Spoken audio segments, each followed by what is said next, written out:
Imagine hanging thousands of mutilated dolls from trees to appease a ghost.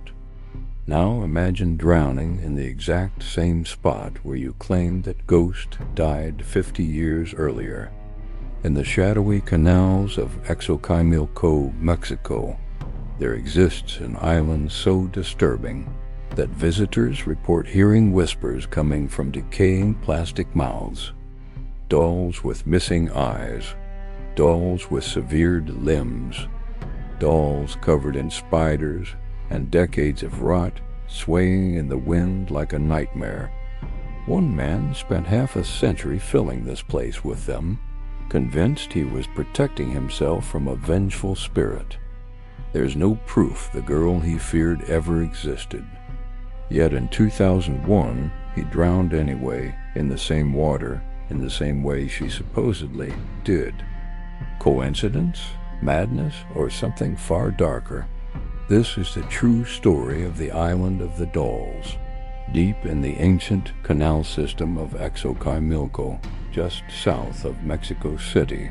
Floating gardens and colorful boats paint a picture of Mexican tradition and beauty. Families gather on weekends. Mariachi bands play from boat to boat. It's a UNESCO World Heritage Site celebrated for its Aztec-era waterways. But hidden among these peaceful channels is a place that doesn't belong in any tourist brochure. A place where celebration turns to dread. This is La Isla de las Muñecas.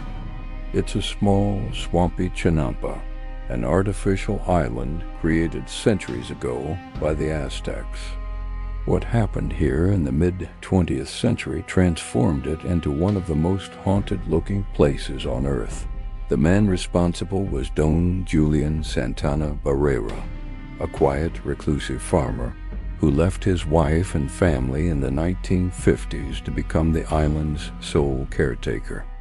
He lived there alone for nearly 50 years, surrounded by thousands upon thousands of dolls. Not new dolls, not pretty dolls. Broken, decapitated, sun-bleached, insect-infested dolls hanging from every tree. To understand why a man would do this, we need to go back to the moment his obsession began, to a tragedy that may or may not have ever happened. According to Don Julian himself, it started with a drowning. Sometime in the 1950s, he claimed he discovered the body of a young girl floating in the canal. He said he tried to save her, but it was too late. She was already dead. The trauma of that moment never left him. But it wasn't just grief. It was something he couldn't explain. He began hearing things. Footsteps on the island at night. A child's voice calling from the water. He became convinced that the spirit of the drowned girl had attached itself to the island, that she was angry, restless, unfulfilled, trapped between worlds, reaching out to him specifically. Then one day, floating in the same canal where he said the girl had died, he found a doll. Just one, drifting slowly toward the shore. To Don Julian, this was a sign. He pulled the doll from the water and hung it from a tree as an offering, hoping it would appease the spirit and bring peace to the island. But peace never came. The whispers continued. The presence grew stronger. Don Julian's mission became clear. He needed more dolls. Many more. The stakes were life and death. If he failed, he believed she would claim him next. What started as a single doll quickly became an obsession, consuming the next 5 decades of his life. He scoured the canals, pulling discarded dolls from the trash-filled waters of Xochimilco. He traded his homegrown vegetables with locals and passing boatmen in exchange for old, broken toys. Some he found in garbage heaps. Others were given by people who had heard of his strange mission. He didn't clean them. He didn't repair them. He hung them exactly as he found them. covered in mud, missing limbs, eyes half open or completely hollow. Some had cracked faces frozen in eerie smiles. Others had hair matted with algae. He strung them from trees with wire and rope, nailed them to wooden posts, stuffed them into the crumbling shack where he slept. The island became a grotesque gallery of childhood relics transformed into something unsettling and unnatural. Visitors who braved the journey described a man who spoke to the dolls as if they were alive. He gave them names, he rearranged them. He claimed they moved on their own.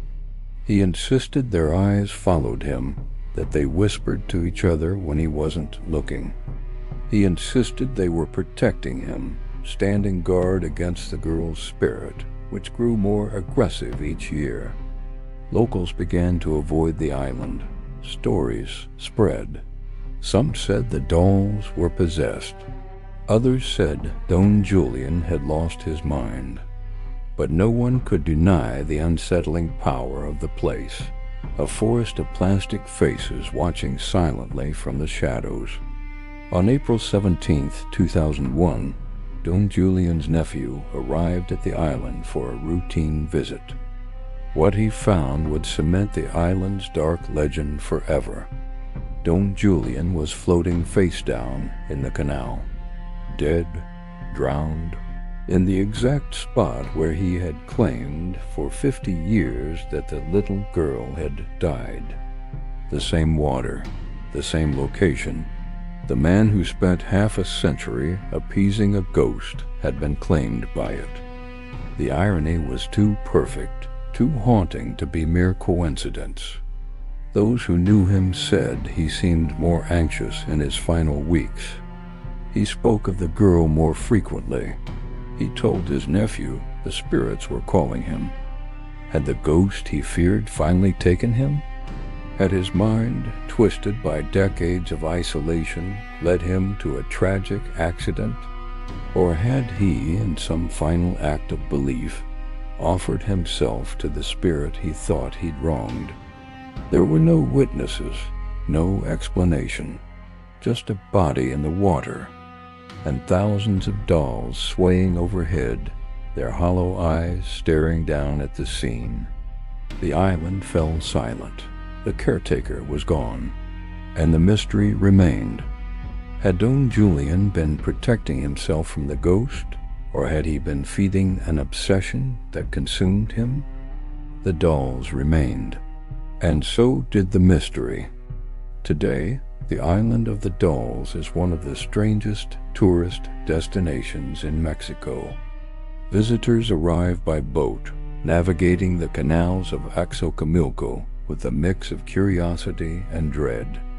The dolls are still there, now even more decayed, covered in moss and cobwebs, colors faded by the sun.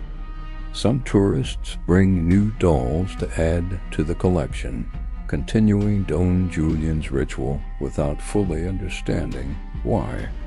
There is no verified record of a girl drowning in that canal during Don Julian's lifetime. No missing person report, no death certificate, no witness testimony. Researchers and journalists have searched for evidence and found none. The girl who started it all may have only existed in Don Julian's mind. Yet that doesn't make the island less real. It doesn't make his fear less genuine. And it certainly doesn't explain how he died in the exact manner he described for decades.